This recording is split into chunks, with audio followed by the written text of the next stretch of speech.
Hello guys, and according to the official reports, the Ukrainian Air Forces are preparing aircraft for strikes on military targets in Crimea. And that is a tremendous change in the way we can fight to liberate that peninsula. It was a symbol of the Russian military success at the beginning of their war in 2014 and later during the full-scale invasion. At least for the first year of the failed blitzkrieg, Russia used Crimea as a military platform for deeper strikes inside Ukraine. They built a Kerch bridge. They invested millions in rusty Soviet-style military bases and actively used it for logistics to the front lines, for the supply of troops, and many more. But right now we observe total destruction of Crimea air defense. And this is what actually allows Ukrainian aircraft to return back to the skies of Crimea and then to liberate the land. And I've decided we need to talk a little bit more about these important changes that are taking place on the peninsula that is super strategic for the defeat of the Russian Federation.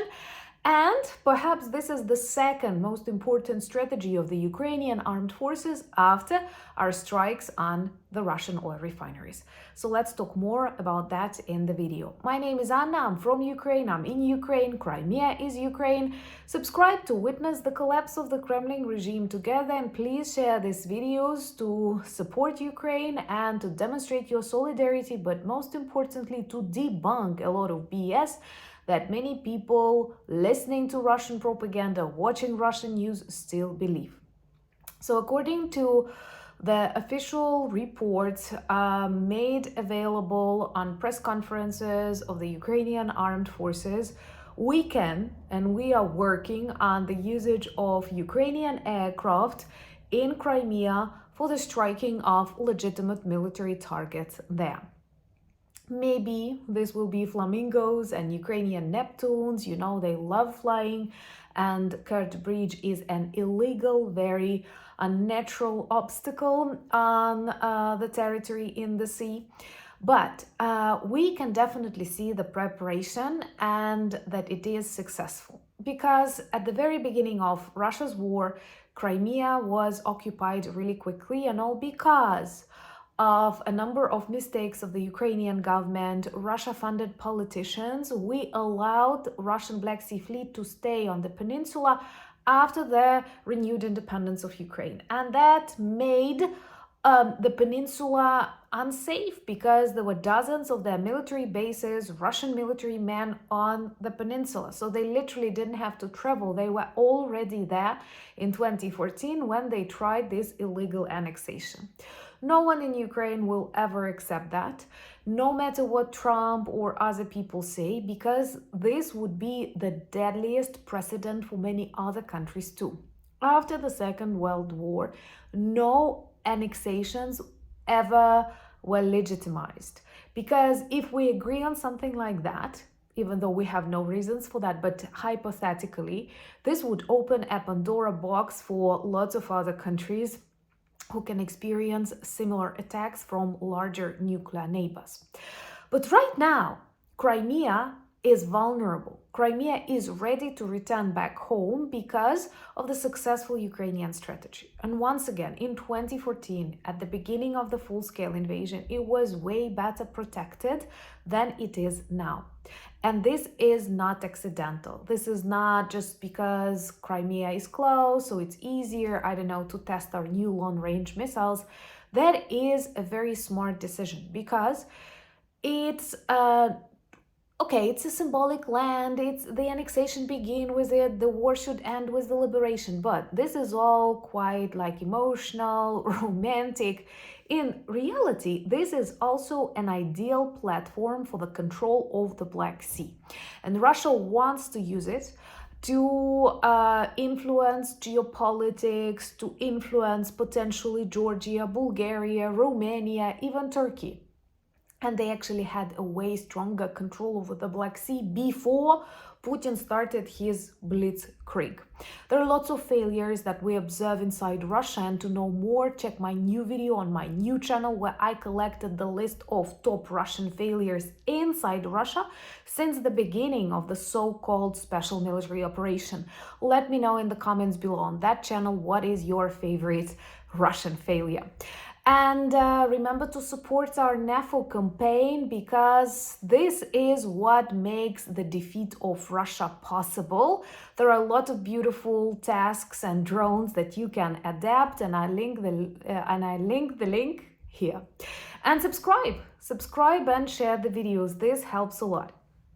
So let's return back to Crimea and Ukrainian victories that already took place there.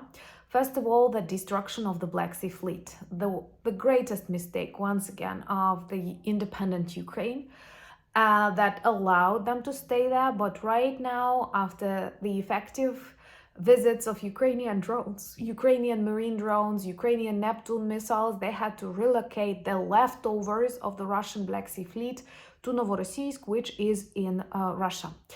Recently, I reported about 5 radars destroyed of different kind, and now when you connect it with the intention of Ukrainian air forces to work on the liberation of the peninsula, you can connect, two of these things.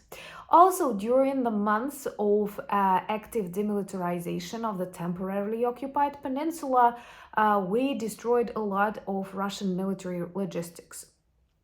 And gasoline crisis that we observe right now inside the Russian Federation also influences Crimea. And Ukrainian intelligence reports that they stopped using ferries because they lack the supply of fuel that is also needed for ferry. And what is interesting, the south of Russia in general is without gasoline, without other needed oil products. So when they cannot use ferries for the supply of the Russians via peninsula, and you can understand that looking at the map of Ukraine, they start using the Kerch Bridge more actively. And here again, I want to speak about flamingos. Release the birds. That's exactly what everyone is saying here in Ukraine. And I'm proud that we now have our own long-range ballistic missiles like flamingos, that we also work on the improvement of Neptune missiles, and they actually achieved a lot already. For example, the so-called Moskva warship that is now a submarine on the bottom of the Black Sea. And of course, we also protect Ukrainian territories from strikes that they love making from the aquatorium of the Black Sea, from the peninsula itself. And thus we secure Ukrainian territories, we save innocent lives. And here I want to come back to the most important conclusion. Russia never cared much about Crimea from this cultural or historical perspective. No, it was not Russia. Look, Google, read a history about British Crimean War. Crimea belonged to Ottoman Empire. There are lots of people who come from there, indigenous people, Crimean Tatars, who live perfectly with Ukraine, and we enrich each other because we are one country, we are different peoples, but united in diversity. There are lots of Crimean Tatars in Ukrainian parliament, in Ukrainian army. Ukraine is their country, same as Crimea is Ukrainian. But Russians always wanted it as a strategic place for attacks either on Ukraine or on Georgia, on Bulgaria, and all this chaos that they can cause in the Black Sea. But they cannot, because we have our drones, we have our Neptune missiles, and now we have beautiful flamingos. By the way, our NAFO campaign has a beautiful patch with flamingos and a spider web. I think they are one of the most beautiful ever.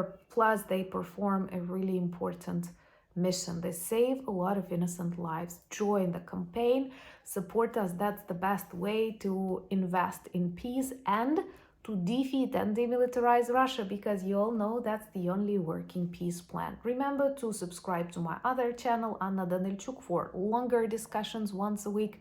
and some linguistics lessons. Also follow me on X, Instagram, Threads, Blue Sky, and we have an amazing Discord community, same as we have an amazing merch shop with lots of items that turn you magically into Ukrainian ambassadors, and thus you help us remind people about the fight and the need to defeat the Kremlin and watch that live.